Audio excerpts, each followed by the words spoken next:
जय मसीह की। मेरे YouTube channel Hindi Gujarati Bible study में आपका स्वागत है।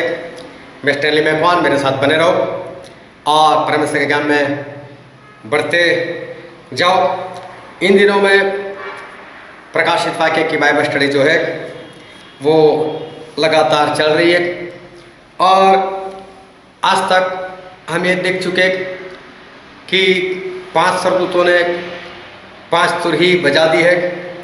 प्रकाशित वाक्य उसका 9वां अध्याय और 11 वचन तक हम देख चुके और फिर से मैं याद दिला देता हूँ कि हम पहला अध्याय, दूसरा अध्याय, तीसरा अध्याय इस तरह से हम स्टडी नहीं कर रहे, पर कौन सी घटना कब होने वाली उसके अनुसार हम ये सब देख रहे हैं। और आज मैं फिर आपके लिए पढ़ता हूँ प्रकाशित वाक्य 9 उसका 12। मोहरें खुल चुकी है और तुरहिया भी 5 बज चुकी है और उसके बाद यहाँ 12वां वचन ऐसा कहता है, पहली विपत्ति बीत चुकी, देखो अब इनके बाद 2 विपत्तियां और होने वाली है। कितनी सारी विपत्तियां आ गई, 6 मोहरें खुल चुकी है और 5 तुरहिया बज चुकी और अभी इतने वक्त के बाद, इतनी विपत्तियां आने के बाद अभी परमेश्वर का वचन ऐसा कहता है कि पहली विपत्ति बीत चुकी। देखो इतनी सारी विपत्ति की गिनती परमेश्वर ने सिर्फ एक में की, सिर्फ एक। इतनी सारी विपत्तियों को परमेश्वर एक कहते हैं। सोचो हमारा परमेश्वर जो है उनका क्रोध कितना भड़का होगा।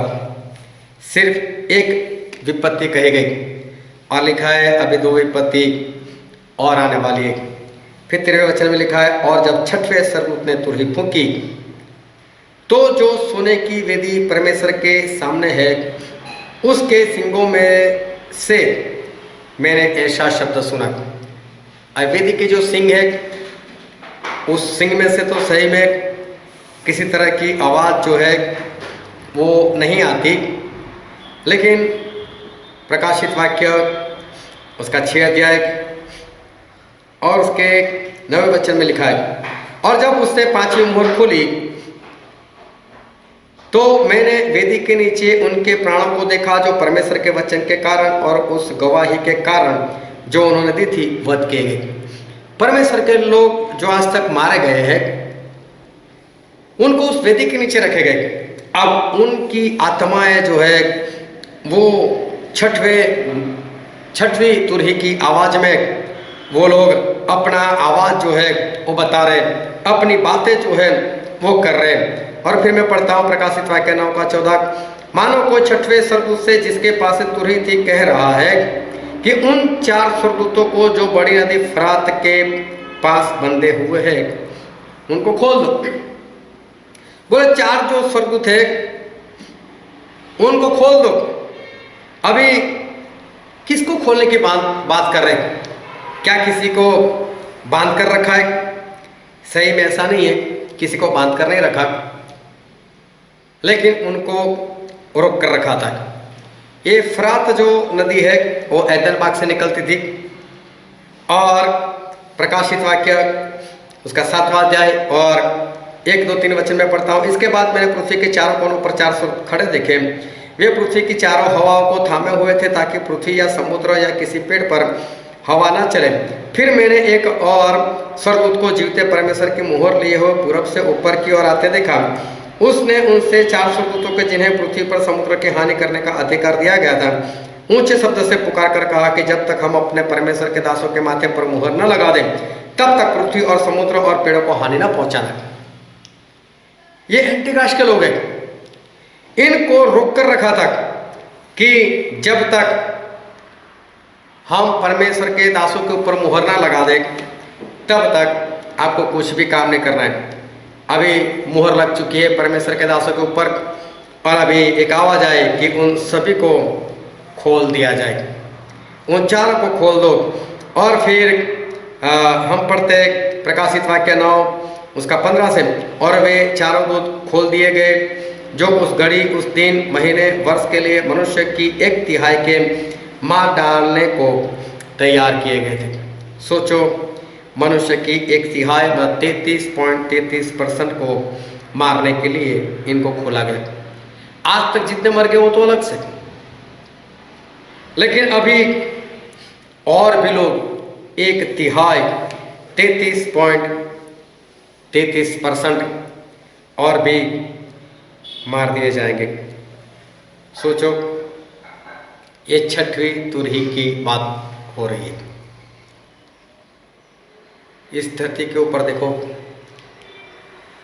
क्या हालत होगी।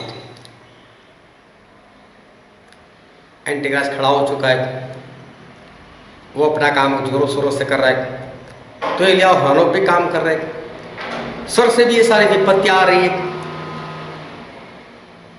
जो 33.33 स्वर्ग बांधे हुए थे उनको भी खोल दिया गया, और सभी को एक ही आज्ञा है कि जिनके सर के ऊपर पवित्र आत्मा की मोहर, उनको कुछ मत करो। मतलब जो परमेश्वर के लोग वो तो बचाए जाएंगे ऐसी परिस्थिति में भी, लेकिन सोचो आप वहां पर हो, चारों ओर लाशें आपको दिख रही है, हर रोज बहुत भारी मात्रा में लोग मारे जा रहे हैं। अभी कोरोना की 3री लहर चल रही, 500 से 600 लोग हर रोज मर रहे, फिर भी लोग डर रहे, कोरोना के केस से लोग डर रहे। तो सोचो करोड़ों में लोग मरने लगेंगे। तो हमारे भारत की बस्ती मुझे नहीं मालूम पक्की कितनी है, लेकिन अंदाजे से मैं बताऊं 130 करोड़ अगर है तो उसका 1/3 33.33% मतलब तकरीबन 32 करोड़ से ज़्यादा होते। सोचो 32 करोड़ की मौत आपके सामने हो, आपके आसपास में हो, और हो सकता है कि आपके घर के अंदर भी अगर कोई ऐसा है या कोई ऐसी है जिसके पास पवित्र आत्मा की मोहर नहीं, तो वो भी तो मर जाएगी। क्या करोगे आप? कितना देखोगे? चारों लहू, लाशें जलाना, दफन करना।